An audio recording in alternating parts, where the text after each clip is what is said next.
মাত্র পরিচয় করে না আমরা হয়েছি এখন পরিচয় হচ্ছে আমরা সমস্ত কথা বললাম। এটা কয়েকজন মেয়র আছে আর সমাজের ব্যক্তি আছে তারা কথা বলতে পারে না।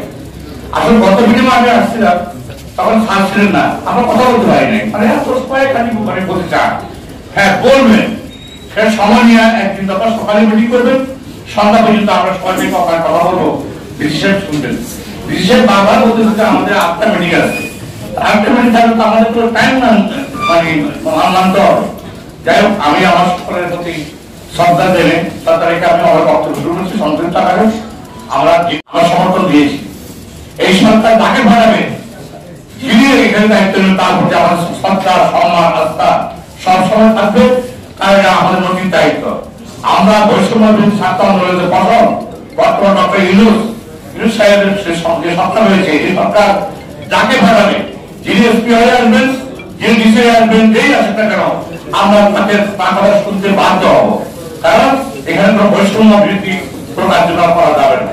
আমরা শান্তি চাই, চাঁদাবাদের বিরুদ্ধে আন্দোলন হবে, সন্ত্রাসের বিরুদ্ধে আন্দোলন হবে। এখন আজকে হলো আমাদের পরিচিত সভা, এখানে আমরা পরিচয় পরবর্তী মুহূর্তে ভিন্ন ভিন্ন ভাবে উনি ধরছেন যে আমাদেরকে উনি আমাদের সময় দিবেন, যে আমরা যখন চাই তখন উনি আমাদের কথা শুনবেন। তা আমি আশা করি ভবিষ্যতে আমরা তারা আছি বাই প্লিজ, অনেকে আমাদের বাচ্চা বয়সী বা আমাদের নাতি বয়সী, আমার বয়স 66, এখন হয়তো আমার গাড়ি নেই, আমার বয়স হলো 66 থেকে বিশেষ করে 70 করে আমার ম্যাট্রিক।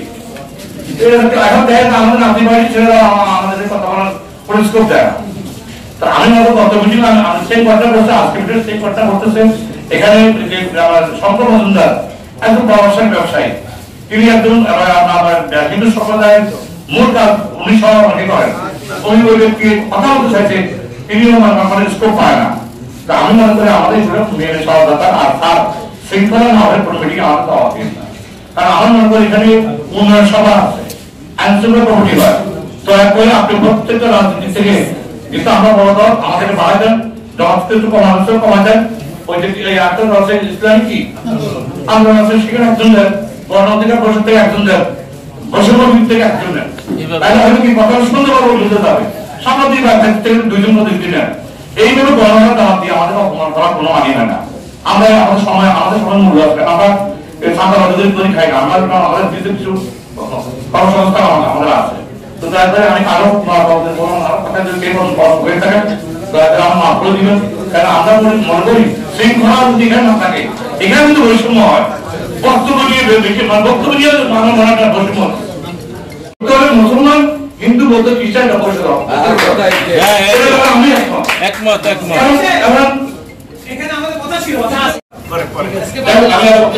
আমি আমার স্যারকে আজকে আমার দলের পক্ষ থেকে, পার্টির পক্ষ থেকে, আমাদের বিএনপির পক্ষ থেকে আমরা মাননীয় জেলা পরিষদকে অভিনন্দন জানাই এবং আমাদের অনেক প্রত্যাশা আছে আমরা সমাগত